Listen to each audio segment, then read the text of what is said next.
My relationship with Freddy, my relationship with Five Nights at Freddy's is very long and complicated because I was like the perfect age to be a kid when it came out.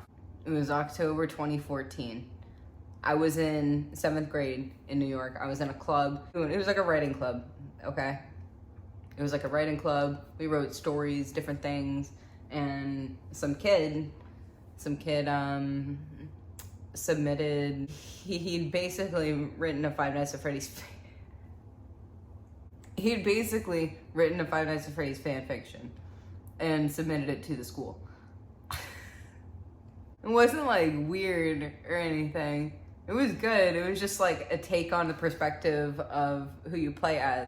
I didn't know about the game, and this was terrifying to me. It was for our Halloween contest, and it won. But I'd seen something, I'd just seen this screenshot of Bonnie on the cams somewhere on social media, and it really fucking freaked me out. Permanently scarred. I'd be like laying in bed, like completely still, fucking traumatized, not moving at all, like as if it's there gonna get me. I'd like be laying in bed fucking all alone with like my little nightlight just sitting there. Even now, I'm fucking spooked. Oh god, fuck, bro. I wasn't scared as a kid. I'm not scared now. I just have a wild imagination. The fucking YouTube thumbnails scare the fuck out of me. They're scary. I'm just fucking laying in bed. I like look up, I open my eyes, see fucking mangle dangling from the ceiling. Like it became like so scared that I would see the shit, like I would just hallucinate, and like just dark figures are now this, and it still fucking happens to me. Honestly, it still fucking happens to me. When I was a kid, I had a bunch of windows in my room, and it would get like dark. I would have to make sure I would close the blinds before it got dark, because then I'd have to walk up to the window where I could see, you know, just darkness, scary. We had like a lot of property, so it was like scary. I had to make sure there was nothing there. I was always so scared there'd fucking be something right there. I went to go like close the blinds. I'm still scared of Freddy Fazbear. So then I downloaded, I saw a PewDiePie video on Five Nights at Freddy's, but I didn't watch it. And then I saw a Minecraft map for it, and I downloaded the Minecraft map and went to play it. And I didn't know what it was. I thought it was like a build or something, to be honest. I didn't know what I was signing up for, and I remember being freaked the fuck out because they put all the voice files of the original game in, and I heard the phone call and everything, and I was like, oh fuck, and I remember I could see them, they programmed it so that they like actually come for you in fucking Minecraft.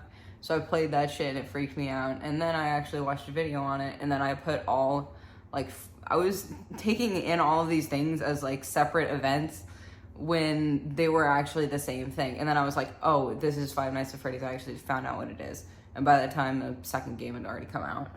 And this was when I was 12. I'm 21 for reference. So it's been 9 years. Yeah, as soon as I discovered what it was, I was like, this is some spooky shit. I like this shit. And then it became the thing with the missing children, and you know, the thing. Original game theory videos from that time were funny because it'd be like new Five Nights at Freddy's video.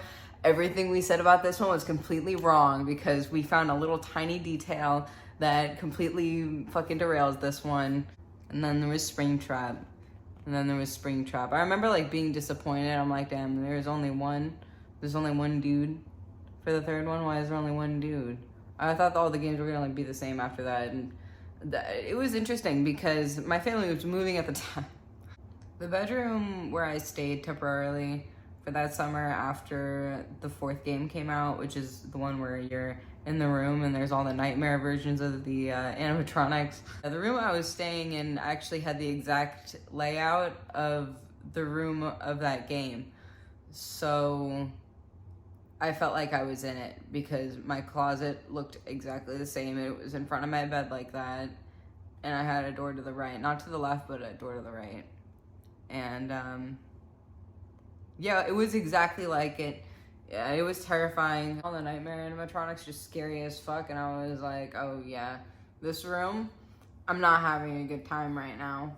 More time passed, and Sister Location, the teaser trailer came out. I was like, okay, I see we're getting a new game. And that was the last game I really looked forward to, was Sister Location coming. No, that's a lie. I look forward to the VR game.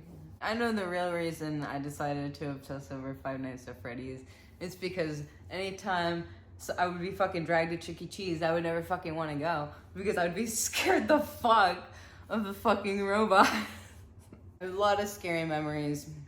Oh, it wasn't there often, but the times I did have to go there, bro, I never got too close to him. I would have never been a Bite of 87 victim because you could never fucking pay me enough to get close to fucking robots like that. And despite all my love for watching ridiculous amounts of Markiplier playing, I've never played the games myself. I haven't like sat down seriously and tried to play Five Nights at Freddy's. No, it scares me too much.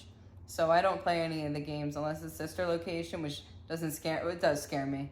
I've become so desensitized to the Five Nights at Freddy's characters now.